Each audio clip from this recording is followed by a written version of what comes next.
तो माघी पूर्णिमा का स्नान है कल और कल ही जो कल्पवास चल रहा है उसका भी समापन होना है। तो मेला क्षेत्र तक कैसे पहुंचा जाए, पैदल या फिर शटल बसों से ही अब मेला क्षेत्र तक पहुंचा जा सकता है, क्योंकि पूरा मेला क्षेत्र जो है वो नो व्हीकल जोन जारी कर दिया गया है और शाम से तो प्रयागराज को भी नो व्हीकल जोन घोषित कर दिया है। वीआईपी घाट पर गाड़ी जाएगी क्या? सभी वीआईपी पास कैंसिल कर दिए गए हैं, इस बात का ध्यान रखिएगा आप। कोई वीआईपी पास नहीं काम करेगा। सवाल पार्किंग से कितना पैदल चलना पड़ेगा, तो इसका जवाब यह है कि जितनी भी पार्किंग्स बनी हुई हैं वो संगम जहां घाट है कम से कम वहां से 8 से 10 किलोमीटर का फासला तो है ही जो आपको पैदल चलना पड़ेगा। प्रयागराज शहर में गाड़ियां चलेंगी क्या? 12 जनवरी तक, देखिए जो मैं पहले बता रही थी आपको, 12 जनवरी तक नो व्हीकल जोन पूरा प्रयागराज शहर उसको डिक्लेयर कर दिया गया है। तो माघी स्नान में अगर जा रहे हैं तो इन बातों का ध्यान रखिएगा।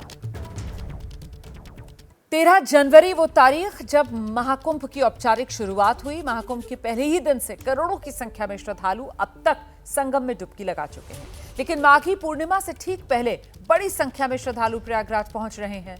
माघी पूर्णिमा से 48 घंटे पहले से ही प्रयागराज के सभी 7 मार्ग जो हैं वहां ट्रैफिक जाम के हालात बने हुए हैं। कुछ किलोमीटर के ही दायरे में हजारों गाड़ियों की कतार है। श्रद्धालु जहां थे वहीं फंसे हुए हैं। लोगों को बहुत परेशानियों का सामना करना पड़ा है और इसकी तस्वीरें हम लगातार आप तक पहुंचाने का काम कर रहे हैं, लेकिन इस समस्या का सीएम योगी आदित्यनाथ ने संज्ञान ले लिया। अधिकारियों को सख्त निर्देश दे दिए। सीएम योगी आदित्यनाथ ने अधिकारियों को सख्त निर्देश दिया कि श्रद्धालुओं को किसी तरीके की कोई परेशानी नहीं होनी चाहिए। और जिस तरीके से बसंत पंचमी पर श्रद्धालुओं ने बिना किसी परेशानी के संगम में डुबकी लगाई थी, ठीक उसी तरीके से कल यानी माघी पूर्णिमा पर भी श्रद्धालुओं को कोई परेशानी नहीं आनी चाहिए। सीएम योगी आदित्यनाथ ने महाकुंभ में अधिकारियों की तैनाती भी बढ़ा दी है और इसका नतीजा अब कुछ ही घंटों में सामने आ रहा है। इस वक्त की बड़ी खबर आपको बता दें, महाकुंभ में हालात जो हैं, जो जाम वाली स्थिति बन गई थी, वो धीरे धीरे अब सामान्य होने लगे हैं। महाकुंभ क्षेत्र में गाड़ियों की संख्या कम हो चुकी है। श्रद्धालुओं को असुविधा ना हो इसीलिए ट्रैफिक रूट को भी डाइवर्ट कर दिया गया है और धीरे धीरे ही सही, लेकिन अब श्रद्धालु संगम में स्नान के लिए आसानी से पहुंच रहे हैं।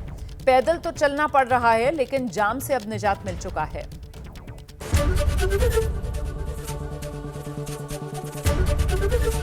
एबीपी गंगा, खबर आपकी, जुबान आपकी।